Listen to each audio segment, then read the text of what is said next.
Alright, so if this mechanic has been giving you trouble during prog like it has for me, I managed to find a much more consistent way to not only give your party the maximum amount of room for this tank cleave that comes out, but also to make sure you don't get yourself killed in the process, right? Because you're always playing that game where you want to be as close to the out cleave as possible, but if you step even a toe in, you're just dead, right? So what we want to do is when he spawns his 3 clones, we're paying attention not only to the one that he dashes to, but also the ones that he doesn't.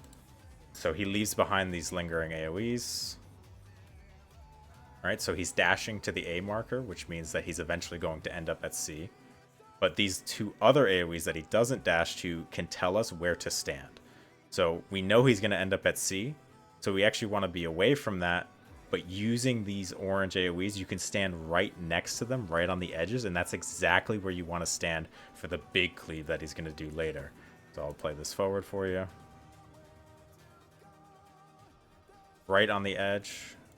And you can see it's perfectly placed, that AoE that comes out. I'm giving the party as much room as humanly possible, while also knowing exactly where to go, so it's very decisive when you do it this way.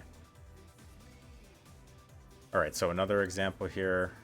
We're looking at our 3 clones again. We want to pay attention to the one that he dashes to, so he's dashing towards the 3 marker-ish, which means he's going to end up near 1, so we want to be away from 1. But how do we gauge where to stand? We're again using these orange AoEs.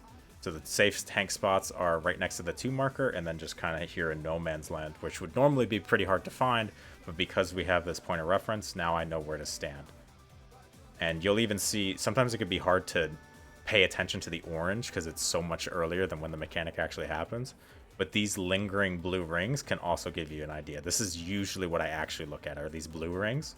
So I know I'm standing right here by the end of this mechanic. And obviously you can do much better uptime than this, but once again, you're perfectly as close to the wall as you could hope for with a much more consistent method. Alright, so here's an example of me doing this with full uptime this time. And in this case, I'm just chasing him, but I have an idea on where I want to go after the fact, so you don't even drop a GCD. Dash right back in.